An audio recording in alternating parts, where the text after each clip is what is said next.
না আমারটা দেখে আমি তোমারটা দেখাবো, তাই দেখাবো, কিছু করার নেই বেবি। বের করো, দেখতে হবে, কিছু করার দেখাতে হবে। দেখে ভিডিওতে যাচ্ছে না, যাচ্ছে না, সরো এটা করে দেখা যাচ্ছে, দেখি তো দেখা যাচ্ছে না। আর ভিডিও না হলে আমি করতে দেবো না। দেখা যাচ্ছে তো না না, এই ফোনটা নিচে রাখো। আমার মুখ দেখানোর মতো কোনো জায়গা নেই। আমি যদি গর্ভবতী হলে কোনো সুসাইড অ্যাটেন্ড করি তো তার জন্য পুরোটাই দায়ী হবে রুবেল। আমার পাড়া বা আমার এলাকা, আমি যেখানে পড়াশোনা করি কোথাও আমি মুখ দেখাতে পারছি না। আমাদের পাড়া থেকে আমাকে বলেছে যে এই মেয়ে যেন ঘরে না ঢোকে। বক্তব্য বলতে এই ভিডিওটা একান্ত আমার পার্সোনাল ভিডিও ছিল। আমার ফোন থেকে আমাদের খুব কাছেরই বন্ধু রুবেল নামে একটা ছেলে সেই ভিডিওটা চুরি করে নিয়েছে।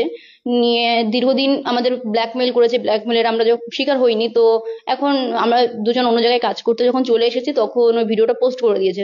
তো আমরা ভাবতেও পারিনি ভিডিওটা সে পোস্ট করবে। শফিকের সঙ্গে তোমার সম্পর্ক কি? আমরা রিলেশনশিপে আছি কতদিন থেকে আছো? সামথিং 1.5 বছর। ভিডিওটা কতদিন আগে? 1.5 বছর আগেকার।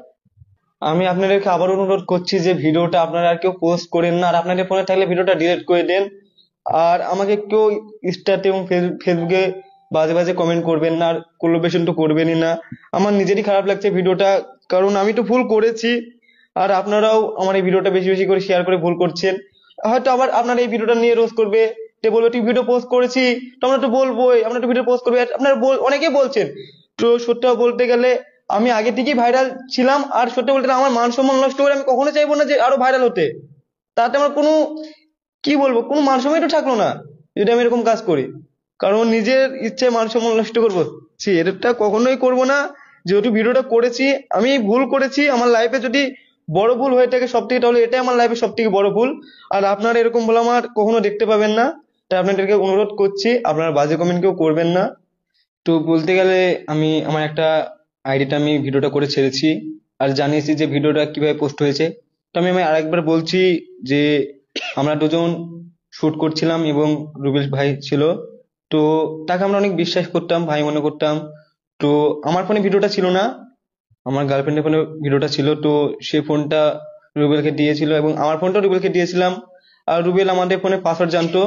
তো সে ভিডিওটা নিয়ে নেয়, নিয়ে নেওয়ার পরে আমাদেরকে কন্টিনিউ ব্ল্যাকমেল করার পরে একসময় এতটা রাগ হয়ে গেছিল, ভেবেছিলাম বাড়ি আসার পর আর ফোনই তুলবো না। আর আমি সত্যি বলতে গেলে বাড়ি আসার পর আর ফোন তুলিনি এবং ওর নাম্বারটা ব্লক করে দিয়েছিলাম। কিন্তু ভাবতে পারিনি যে এই ভিডিওটা পোস্ট করে দেবে। যখন পোস্ট করে দেয় তখন অনেক ফোন করেছি, অনেকজনকে ফোন করেছি, তখন আমার ফোন কেউ তোলেই নিকো। তো এটুকুনি। ভিডিওটা কতদিন আগেকার ভিডিও? ভিডিওটা এক 1 বছর 1.5 বছর হবে। 1.5 বছর হয়ে গেল। তখন পোস্ট না, 1 বছর আগেকার। এতদিন পরে পোস্ট করছি, এর মধ্যে কি কোনো পোস্ট করছে বলতে গেলে আমার এর আগে একটা ঘটনা ঘটেছিল। তো আমি জেলে চলে গিয়েছিলাম। তো তখন ভিডিওটা তার কাছে ছিল। আমি জেলে আসার পরে তার সাথে ছিলাম এবং তার সাথে ভিডিও করছিলাম, সবকিছু করছিলাম। তারপরে অনেকটা রাগ হয়ে গেছিল, তারপরে ফোন টোন তুলিনি, সেজন্য ভিডিওটা পোস্ট করে দিয়েছি।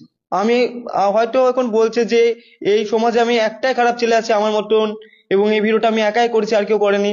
সত্যিটা বলতে গেলে আমার দুটো বন্ধু আছে, সে বন্ধু দুটো বললো যে তোমার মতন ভাই অনেক কাজ করেছে, কিন্তু তারা ভাইরাল নেই, সেজন্য তোমার ভিডিওটা কেউ পোস্ট করছে না এবং তাদেরকে নিয়ে ট্রোল করছে না। আর বাচ্চারা খারাপ হয়ে যায় বলতে গেলে। ভিডিওটা যদি আপনারা বেশি বেশি যদি শেয়ার না করতেন, তাহলে ভিডিওটা বাচ্চারা কখনোই দেখতে পেতো না। আপনারা ভিডিওটা পোস্ট করছেন এবং আপনারা ভিডিওটা শেয়ার করছেন, আর আপনারা সেই ভিডিওটা নিয়ে ভিডিও করছেন বলে বাচ্চারা দেখতে পাবে, তাছাড়া কিছুই না।